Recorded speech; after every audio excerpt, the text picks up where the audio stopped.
Hey there everyone, it's Housing Holly, giving you the 211 lowdown on fair housing and what that really means in today's society. The topic of the day is race protections. One of the goals of the Fair Housing Act is to eliminate discrimination in any housing-related activity. The belief is that every class of people has the right to buy, rent, or obtain a mortgage without being discriminated against because of their background. Race is one of the 7 protected classes that fall under the Fair Housing Act and is defined as a group of people related by common descent or heredity. Race refers to a group of people who share similar and distinct physical characteristics and genetic traits such as skin color.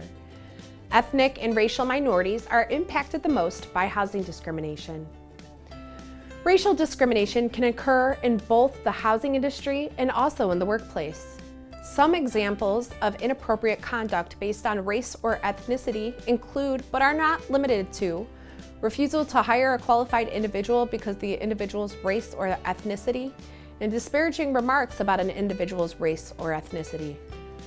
Race discrimination involves treating someone, whether it's an applicant or an employee, unfavorably because he or she is of a certain race or because of personal characteristics associated with race, such as hair texture, skin color, or certain facial features. Race discrimination can also occur when it involves treating someone unfavorably because the person is married to or associated with a person of a certain race or color. Discrimination can even occur when the victim and the person who inflicted the discrimination are the same race or color.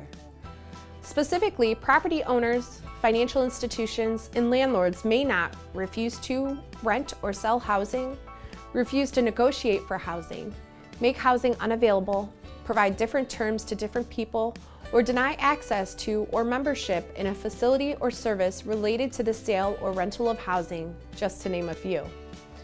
For example, a landlord is not allowed to quote a different security deposit amount for a black person as opposed to a white person.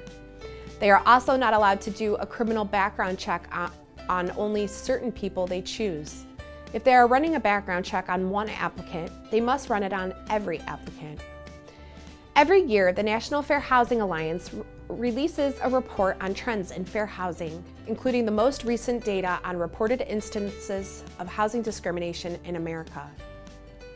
Did you know that in 2016, there were 28,181 reported complaints of housing discrimination?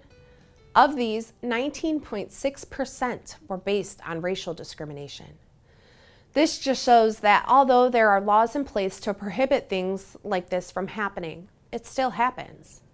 Studies have found that sellers and agents still use loopholes to continue to make it harder for people of certain races and ethnicities to find housing.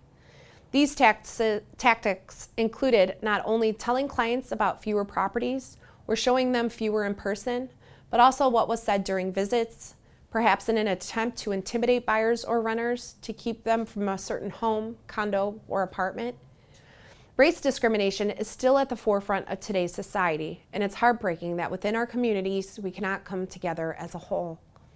As Martin Luther King Jr. stated, "I refuse to accept the view that mankind is so tragically bound to the starless midnight of racism and war, and that the bright daybreak of peace and brotherhood can never become a reality. I believe that unarmed truth and unconditional love will have the final word." Thanks everybody for watching. Click on my link below for more information and subscribe to my channel and keep an eye out for upcoming videos. If you have any issues or want to see a video feature on a particular issue, email me at housingholly@gmail.com. Thanks for watching, and Housing Holly out.